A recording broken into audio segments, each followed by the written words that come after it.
Maybe outside work and at work, you could separate both and tell us a bit about it. Thank you, Ranjan. Thank you very much for having me on your inaugural platform of the leadership series, and it's a privilege for me to chat with you. Now, the role models. I honestly have had a life where my role models, the ones who are outside of business, seem to have influenced a hell of a lot of my own foundation and my entire thinking and interface as a manager in the last 4 decades. And in fact, the most significant ones for me have really been three women. In my formative years, my mother, my maternal grandmother, and my paternal grandmother. I think these are three very sound influences that I've had. Had my values from my mother, of course, and from whatever education that they gave me at one of the finest schools, I believe, Rishi Valley. And my maternal grandmother for some of the values of dealing with people and relationships. And I think she always told me that take care of your people and the problems will take care of themselves. And I think that was a very wise remark from somebody who had just had a secondary school education. And my paternal grandmother, because she was a very quiet woman and a woman who spoke very few words. And she always used to tell me, she says, Suresh, the times will pass, but your words will remain. And I think that was very, very wise advice on temperance, on choosing your words, choosing your emotions correctly at all points in time. So I think these three were, apart from the fact I have two other very important women in my life, my wife and my daughter, both of whom have influenced a lot of my contemporary years as an executive, as a manager, as a leader. So therefore, you can see that gender diversity has started in my life very early, and has had a lasting influence that I'm extremely proud of. On the professional front, I had the privilege of starting my career at Hindustan Lever, as it was then known, and had the pantheon of some of the finest managers and leaders that you could work with. I recall Dr. Ashok Ganguly, the first chairman of the company when I joined. R. Gopalakrishnan, a former director of Tata's and someone who had a sterling career at Hindustan Lever. Mr. Bipin Shah, who used to be a director of Hindustan Lever. Again, a veritable force. At Nestle, I've had people like Michael Garrett, who was the head of Asia, Oceania, and Africa. Roger Stetler, who was my direct boss when I was in Africa, in North Africa. And with all these people, I learned the qualities of professionalism, the qualities of tenacity, the qualities of being trustworthy, and the qualities of learning to face reality as brutally as possible. So it has been a journey where multiple influences have played a role in my life. So, Suresh, wonderful answer. And I think I'm sure you're a champion, and Nestle is a leader in gender diversity in the workplace, given your influences. And both this value consciousness and employee orientation, I think, comes across. But I think there's a natural segue when you talk about facing reality. You are somebody, if I look at your track record, whether it be Singapore, whether it be Maggie, or whether it be the pandemic, you have excelled in crises. And, I can lead directly to the next question, which is to say, hey, what do you think is different about leading in a crisis and leading in good times? And are there different leadership qualities? And maybe if you take both, you've spoken a lot about Maggie, and people love to hear this because I think it's a very visible story. But both Maggie and the pandemic, if you could use to illustrate how you've approached both of these crises. No, I think I don't know, Ranjan, whether it is accident or design, but I'm one of those people who either falls into a crisis or creates a crisis. So therefore, I'm always perpetually somewhere around difficult times in some sense. And yes, it has been a journey full of a lot of a lot of trials and tribulations, but I think ultimately I look back at all these experiences, and of course the experience that we're going through, the pandemic, which is not yet over. Also, I hope I will look back with a lot of learning. You know, I look at it as really the role of a leader as managing 6 aspects of your role as a leader. First is managing yourself. I think that's, you know, any crisis, good or bad, you have to first learn to manage yourself. You can't manage yourself, manage your emotions, manage your temperament, manage your reactions.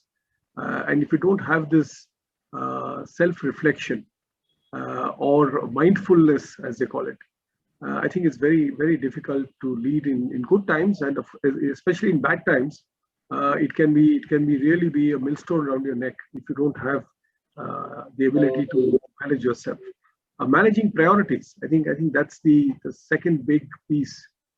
You know, in a crisis, I know when the Maggi crisis erupted, it was a crisis of enormous magnitude. It almost threatened to take the business of Nestle to the cleaners.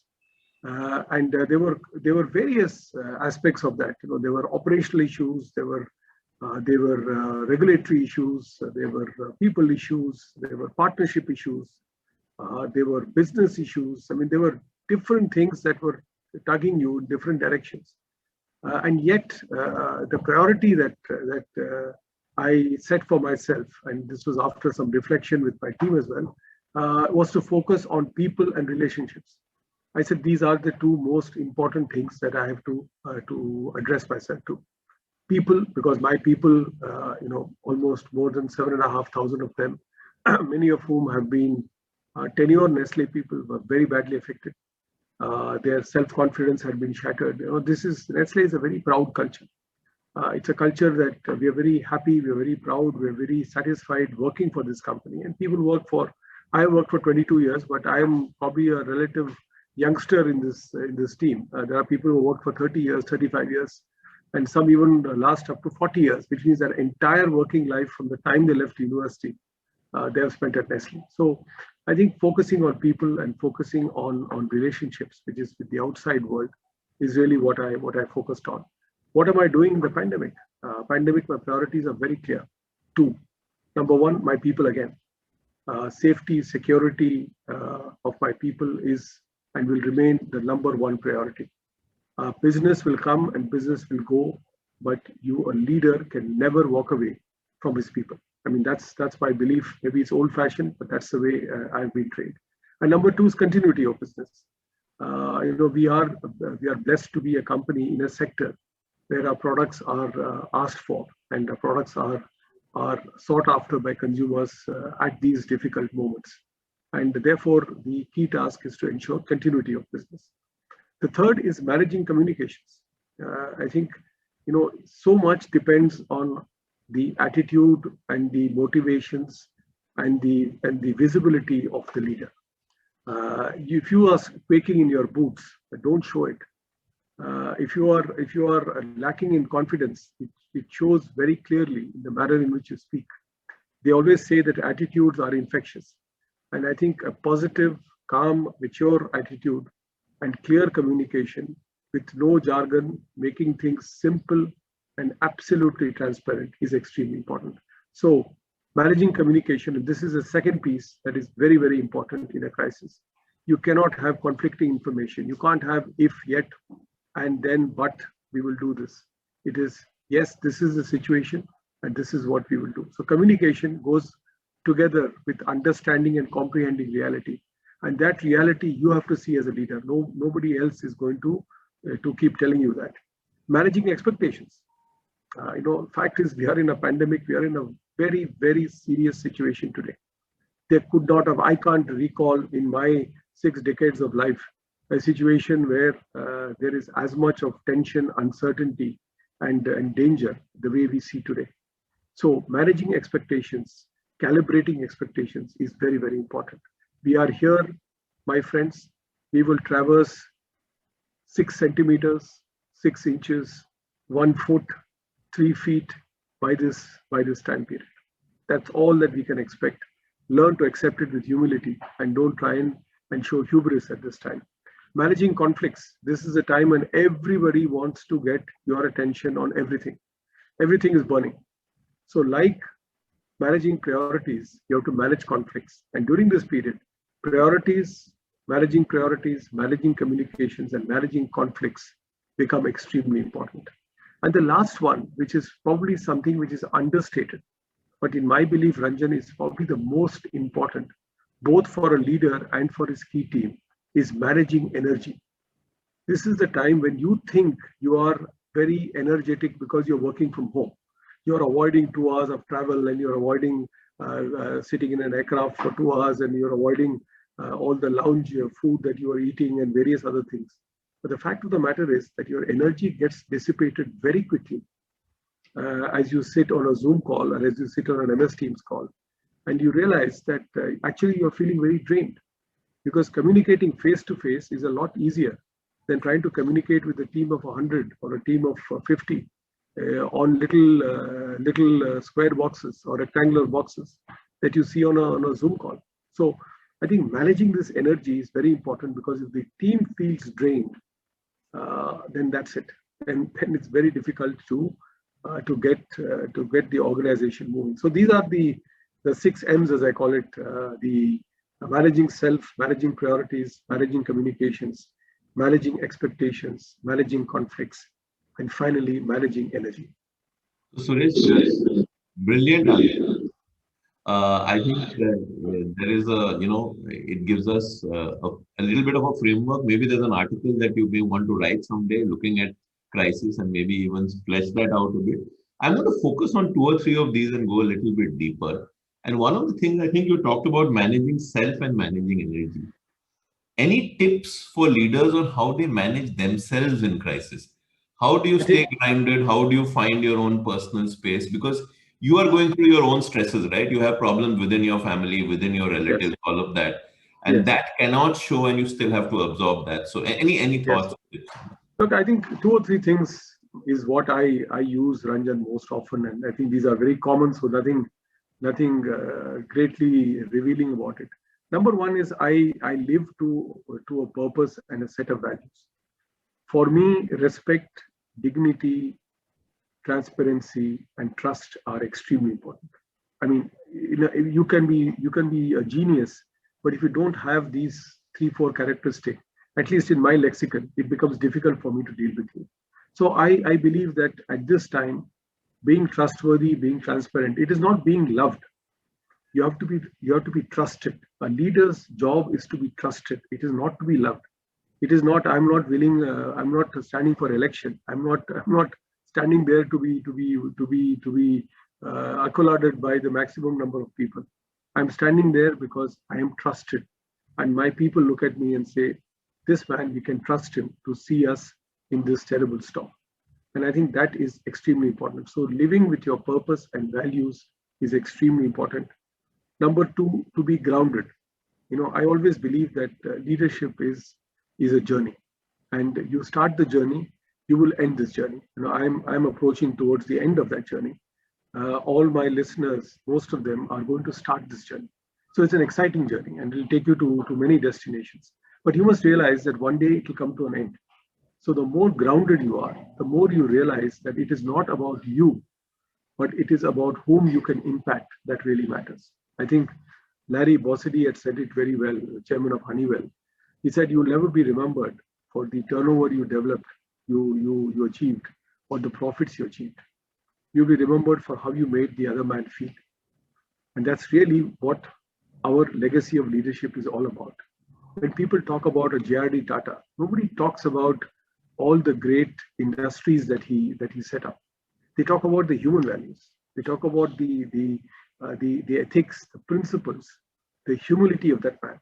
And I think those are the things that outlive leaders. So all the great grandiose plans that we have got get forgotten very often because it's superseded by something else. And the third element, I believe, is really to look at one's life as, how can I positively impact the lives of people? Every morning when I get up, I just I just pray to God. I say, look, I have my private moment. And I say, I am in a position of responsibility. I'm in a position where I have got, by a combination of hard work, the blessings of a lot of people, and sheer good fortune, to be sitting in a chair where I can impact people. So can I be given the blessing of impacting them positively? And I think when you look at your life with equanimity, you tend to be very calm, even in a very difficult situation, because you don't have hubris, you don't have ego, you don't have arrogance. You're not trying to prove to the virus that you are better than the virus. You have no such thing. You're not trying to prove to your people that, look at me, I'm a superhuman. I try and be vulnerable with my people. I am vulnerable with my people. My people have seen me tear up. That's the way I am. They'll say, look, how is this senior leader, the chairman of a company, getting so emotional? But I feel for the people, and therefore I try and absorb as much as I can. So therefore, for me, managing self is extremely important. For those of us who are not able to manage ourselves very well, we find great difficulty in relating to the reality of the environment, in relating to what people might be looking at. And remember, in a crisis, Ranjan, you know it better than I do, people have only you to look up to as a leader. They have only you. It's not political leaders, it's not economic captains of industry. They look at their own boss and they say, look, will this man be able to help me in this very difficult situation? And if the answer is yes, I think you have won yourself a huge vote of trust that is precious, and that is worth its weight in whatever precious metal that you want to measure your life with. Suresh, excellent. There are these themes of service, staying grounded, being value-based, that are coming across multiple times in your conversation.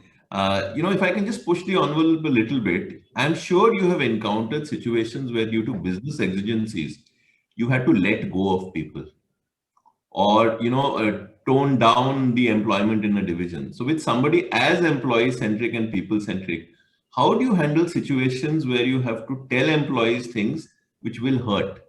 And maybe, I'm separating out performance issue. Maybe for no fault of an employee, they may lose employment. How do you handle those situations and align them with, some of the values which you have spoken? Very interesting, very, very good question, Ranjan. And in fact, if I can tell a bit of a story, my first assignment in Hindustan Lever, when I was confirmed as a management trainee, was to work in a animal feed unit. Those days, Hindustan Lever had an animal feed business, which it later on sold off, hived off to Lipton, and then it was ultimately sold. And this was a unit that was making cattle feed and poultry feed in Ahmedabad, in Gujarat. And I was a young area manager, 22 years old, and I was given charge of that unit. So I was very happy. I wanted such an assignment. I said, I want to be a kind of a general manager and manage sales, marketing. I had my little field force, I had my factory, I had 35 workers. It was a couple of lakhs of rupees of turnover in those days. It was not a very big unit. But within a few months of taking over that unit, I was told that the unit had to be closed. And we had to shut down this because there was a restructuring, and we wanted to move the unit to a co-manufacturing location in close to Baroda in Halol, where the new industrial estate, I'm talking about almost 35 years ago, was being set up. So this came as a complete shock to me. I said, look, I'm here to grow this business, and here I have to tell these people that you're going to lose their jobs. And at that stage, most of them, at least 60% of the workers, were as old as my dad. They were much older people. So I felt extremely bad. I said, look, why am I asked to do this? So I tried to cajole with the management, saying, can we not extend it? I will do this, I will do that, I will turn it around. They said, look, sorry, decision taken at the highest level, you have to shut this unit. And I took upon myself. I said, look, one thing I will do.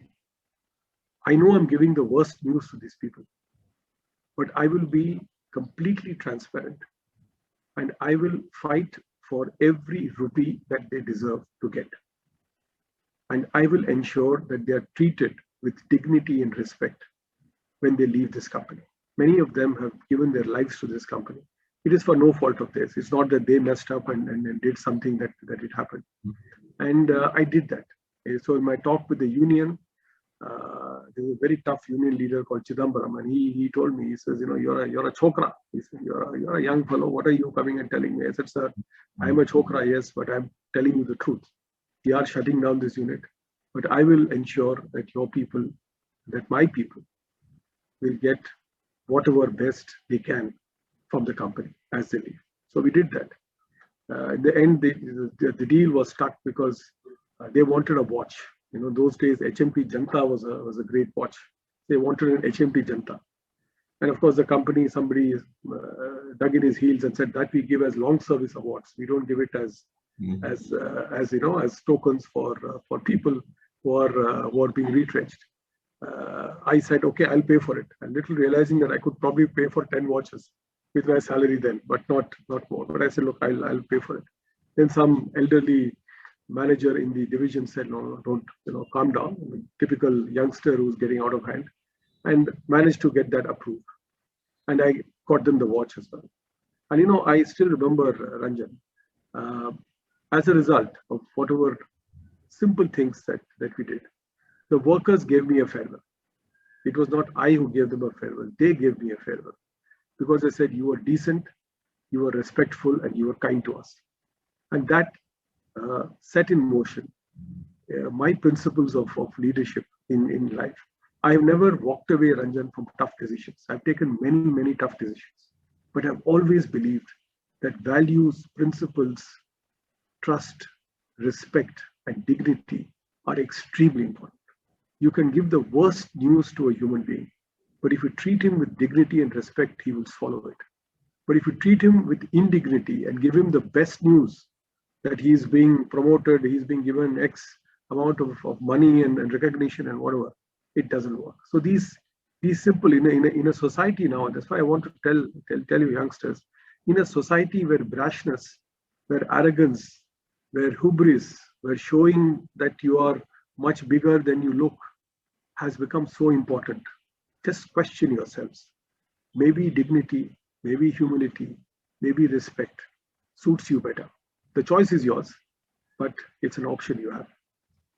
I think great story, very inspiring also for the audience here, because the fact that you can be value-based in crisis and it actually helps you, and the fact that they gave you a farewell is something that people will walk away from. I mean, there would be many, many difficult instances in that story, but Suresh, I'll go back still on the pandemic and one more. And Sampurna, we have some audience questions. Maybe in another 3 minutes or 4 minutes, we'll open it up for audience. So I just have two kind of angles to tie it up. One is, because I have also faced this, you talked about energy in the pandemic.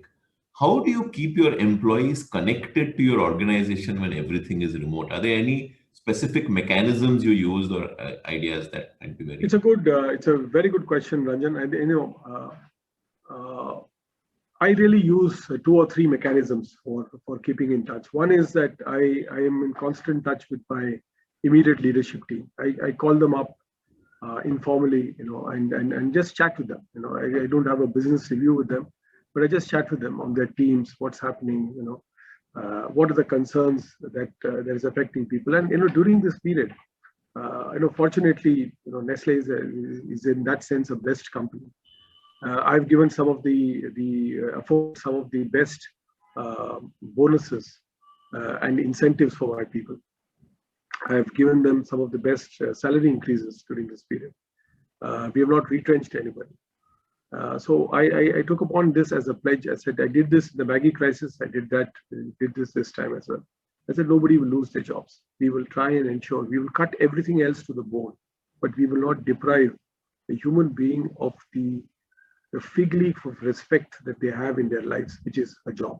And that's something that I don't have any business as a human being retracting from them. So I talk to my leadership team. I have chorus calls, and I have other MS team calls with the extended team, with my field force, and Ranjan, the company is a young company. 80% of Nestle India are millennials and Generation Z. So people like me are the older folk are very, very few. So I talk to them. I talk to them. I share with them. I don't give big strategy lectures. I talk to them on life. I talk to them on managing themselves. I talk to them about uncertainty. I talk to them about their perspectives on life. I talk to them like an elder. For some, I'm like their father. For some, I'm like their elder brother. For some, I'm like their uncle. But whatever I am, I think at this time, compassion takes over competence. In good times, competence takes over compassion. So you always reward people with enormous competence. And you say, wow, he's a bright guy, he's this, he's that, he's got a track record. At this time, I look for the compassion in my people. Because ultimately, it is that compassion. If somebody knows that I can reach out and someone will take hold of my hand, that is a very different feeling. If somebody feels that, look, I'm just here as one cog in the wheel, and many people, many youngsters today face that situation. They feel like cogs, they feel used, they feel abused, they feel unwanted. Nobody talks to them, nobody has met them. And I feel sad about it. So every intern that comes into the company, when summer interns come in, I have an address with them. I welcome them. When Nesterns, we have had 1,000 Nesterns who joined the company last year, and another 1,000 will be joining this year. Every batch that comes, I talk to them. I know I would have loved to meet them, but I can't. I talk to them. I try and relate to them what the company is, what my expectations and what they should be doing, what they should be looking for in the company. And I think, by and large, I know that this is imperfect, but at least it assuages my conscience that I'm trying to reach out as best as I can. So Suresh, I think two things. One thing you said, compassion. I would go as far as to say today, compassion is an aspect of competence. If you look at managing and of course, some of our students will look forward to hearing from you as and when they do intern with a company like Nestle. Going a little bit forward, when you spoke about this communication and employee centricity, if I were to talk to you about a young leader, somebody who says, I want to be Suresh Narayanan in so many years, okay? What advice would you give a 24-year-old or a 25-year-old to develop themselves as leaders today? What should they start doing today? What should they start thinking about? Maybe a little bit about what you read also, Suresh, yeah. No, I think let me start with what a book and an article that has really influenced me a hell of a lot. And I read it quite late in my life, so therefore I can't say that this was the one that was seminal in my life, but it certainly made me reflect. There's a brilliant article by Clayton Christensen called "How Will You Measure Your Life?" I recommend this book. If you can't read the book, read the Harvard Business Review article.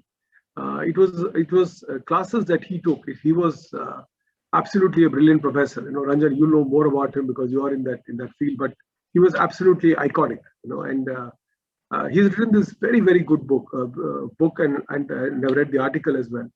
That tells you how you should look at your life. How we are here talking about corporate strategies. He says turn it inward and look at yourself. What is it that matters to you? What is your strategy in life? What relationships matters to you? And finally, how will you keep yourself out of jail? It's a serious question, but it's an important question. So I think I really for a young leader today, I would say number one is have a clear idea of, or at least have an inkling of what you stand for. I wouldn't say what you want to be. You want to be chairman, you want to be this, you want to be that. Those are physical manifestations of a goal. But what is it that you want to be as a person? And I think that is central to who you are. Your actions will be guided by that compass. So who you are as a person. Number two, what attitude you build in your life. Many times we are all very well educated, and yet we suffer from inadequacy. Sometimes we are very little educated, and we have huge hubris. That also is a problem. But if you have got yourself clear on what is it that are my strengths, what is it that I want to be in life.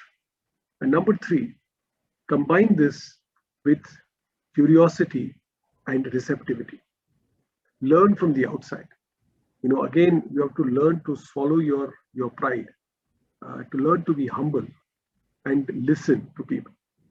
Listen around you. I think it has been very well said that by the Dalai Lama that when you speak, you repeat what you know. When you listen, you hear things you don't know. And I think that's very important in life. And number 4, have a perspective in life. It's not about work. It's not about play. It's about this thing called work life. Unfortunately, there have been numerous consultants on work life. Ultimately, the only person who can make that work life happen is you. So you have to realize how much is work important to me, how much are relationships important to me, how much is our hobbies and living life important to me. And I think if you take a balance in across all this, and finally, I think you need to look at your life. I know you're all youngsters, you're all ambitious, you all want to achieve great things. I have always used the principle of content. I don't lack ambition. I have ambition. I would not have got to this job if I was an unambitious fellow. It hasn't come to me by accident, I can tell you that.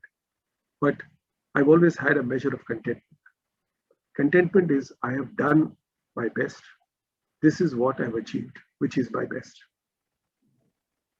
Contentment is not complacency. Contentment is I have done, I have tried, I have got this far.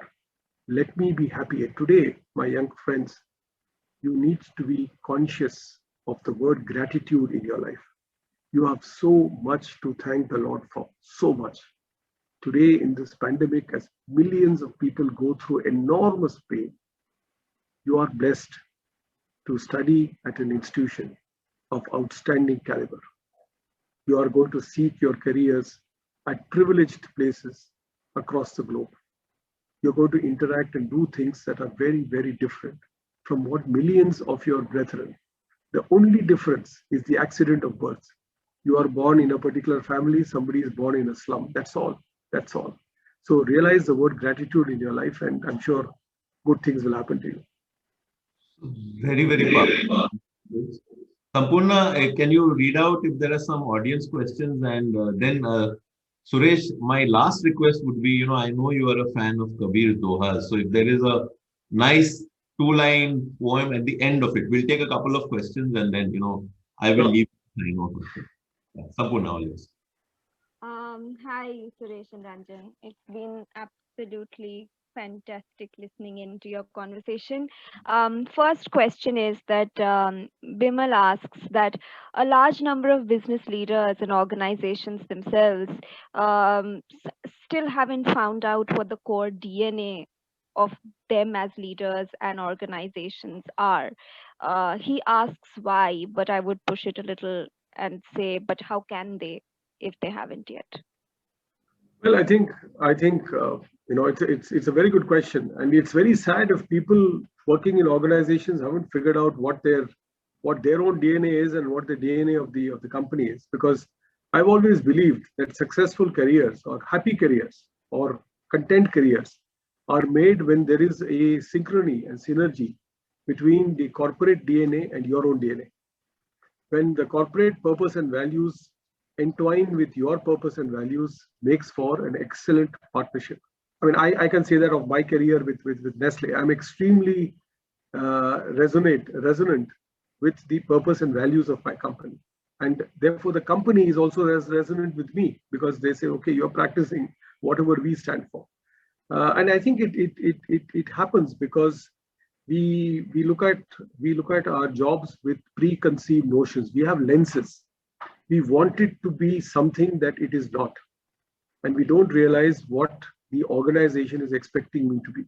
So I think it involves a bit of reflection, a bit of thinking, a bit of talking around to colleagues, understanding who your company is, what you stand for, talking to your consumers and customers. I mean, I've learned more about Nestle by talking to customers. I said, look, why do you guys respect my company? And they look at me, they said, Saab, why do you ask this question? I said, no, but honestly, why do you respect me? Why do you respect my company? What is it that I'm doing that is making you happy with me? Why do you give me the kind of peace that I enjoy on the stock market? There must be some reason. I can't be sitting at 75, 80 PE just because somebody wants to be charitable to me. It's because I do something and the company does something right. So I think it's laziness if you haven't figured it out. Thank you, Suresh. You echo the voice of a professor of mine who also said that you're lazy if you don't want to reason. Moving to the next question, and I think this is the quintessential Maggie question that you must be always asked, and we can't let you go without the Maggie crisis. So 2015 Maggie crisis, Nestle loses 80% of the market share. What did you do? We all know Maggie recovered, but how did that happen? What is that story? Let me firstly tell you very clearly who was asking that question.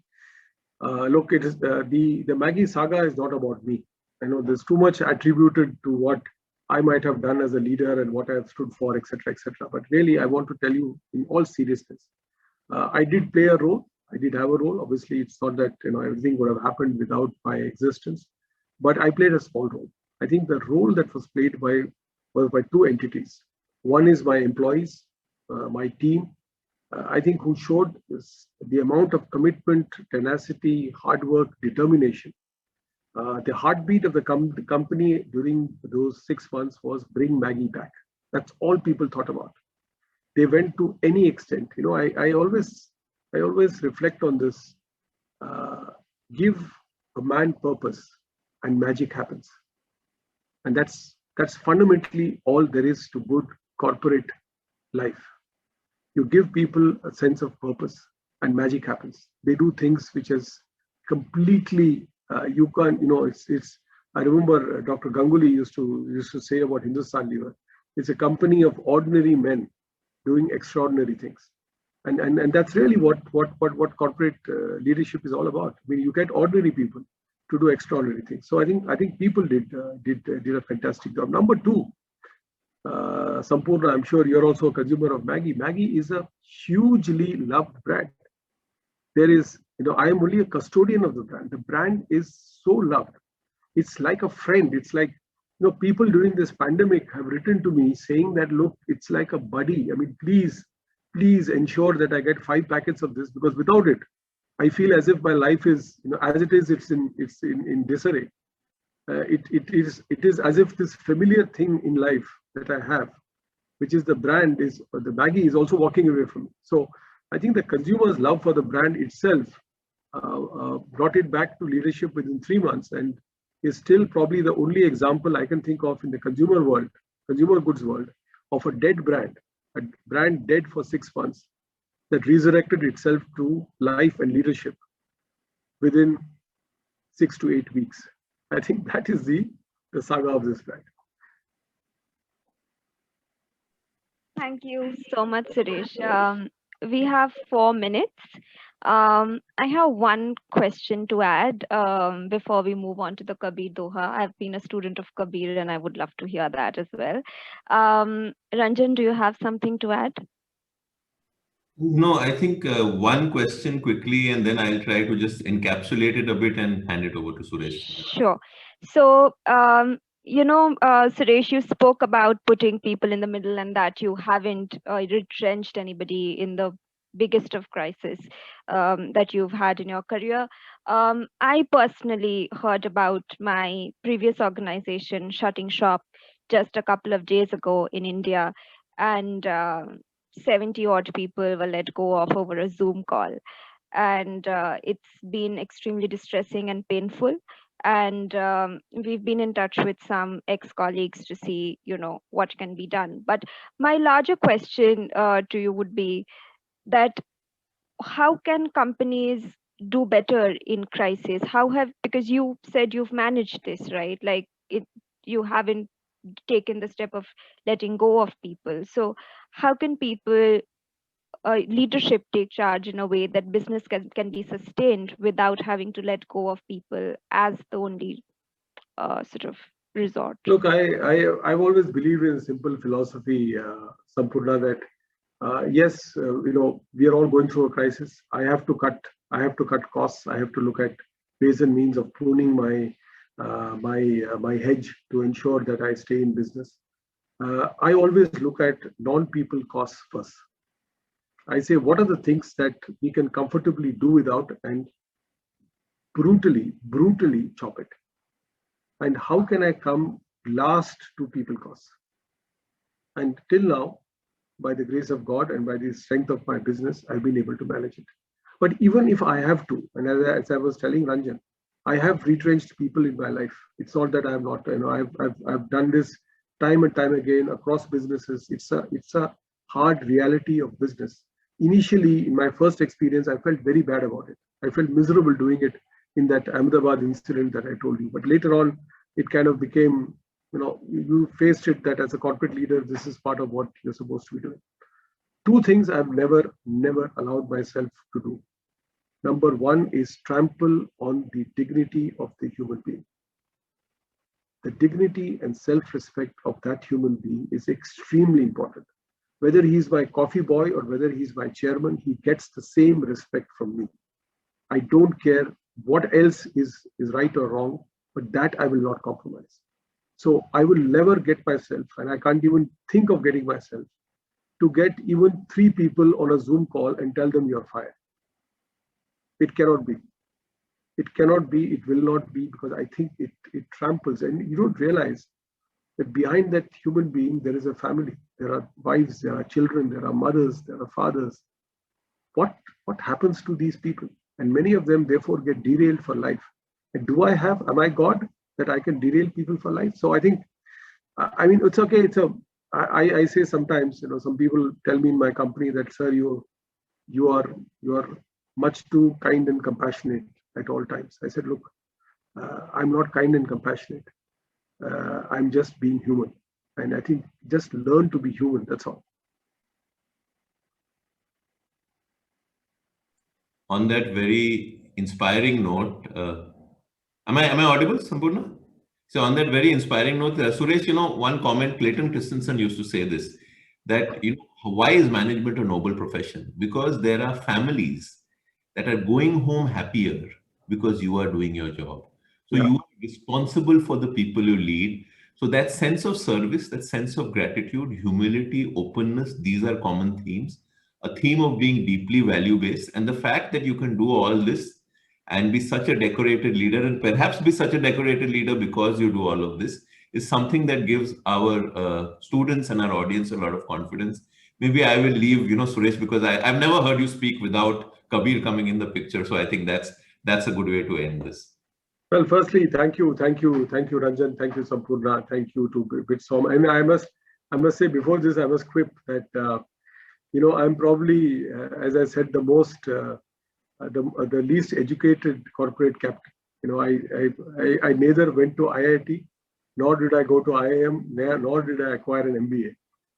I just had a master's degree in economics to achieve whatever I've achieved. So therefore, for a lot of the youngsters who are looking at joining Bitsom, I think you are far better placed than what I was, 4 decades ago. So you're going to be on a very, very different trajectory as compared to what I might have achieved during this time. I would leave with not one but 2 dohas of Kabir, and I think Kabir is, for me, 600, 700 years ago, what he said has so much of meaning today. And the first one is on you yourself, on as a human being. He had once said, "Bura jo dekhan main chala, bura na miliya koi, jo dil khoja apna, mujhsa bura na koi." Which is, I went out into this world to see somebody worse than me, till I introspected on my own self, and I realized that there's nobody in this world who's worse than me. So I think it's an important lesson that you need to learn, that never think that you are superhuman, never think that you are the best. There is somebody out there who's better than you, and therefore that gives you the inspiration. The other one is on humility. He said, "Jab main tha," main as in ahankar, ego. "Jab main tha, tab hari nahi." There was no God. "Ab hari hai, main nahi." "Jab main tha, tab hari nahi, अब हरी हैं मैं नाही, सब अंधियारा मिट गया. All the darkness in my life has vanished. सब अंधियारा मिट गया जब दीपक देखे माही.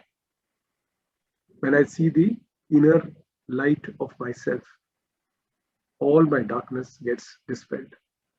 So I think life is like a continuous journey of trying to rekindle, reinvoke that Deepak within you. Some of us achieve it in business, some of us achieve it in academics, some of us achieve it as political leaders, some of us achieve it as artists, as dramatists, as whatever. But try and find that lamp within you and keep that going and keep that burning. So thank you, Ranjan. Thank you, Sampurna. Thank you to Bitsom. I'm very happy to have been the inaugural person to have participated. And the good thing about being the first is that either you'll be remembered or you'll be forgotten. Whichever way, I accept the consequences with all humility. So thank you very much. Thank you so much, Suresh. Thank you, Sampurna. Thank you to our audience. Suresh, it's been an absolute privilege. And we have taken your time for 4 minutes more. So thank you also for your patience. Thank you. It's been a privilege. I have learned something in this conversation, and I'm sure our audience has loved it. Thank you so much. Thank you to all the audience. And you will expect more such events from Bitsom. We're just getting started. Thank you. Thank you, everybody. Thank you. Thanks a lot. Thank you.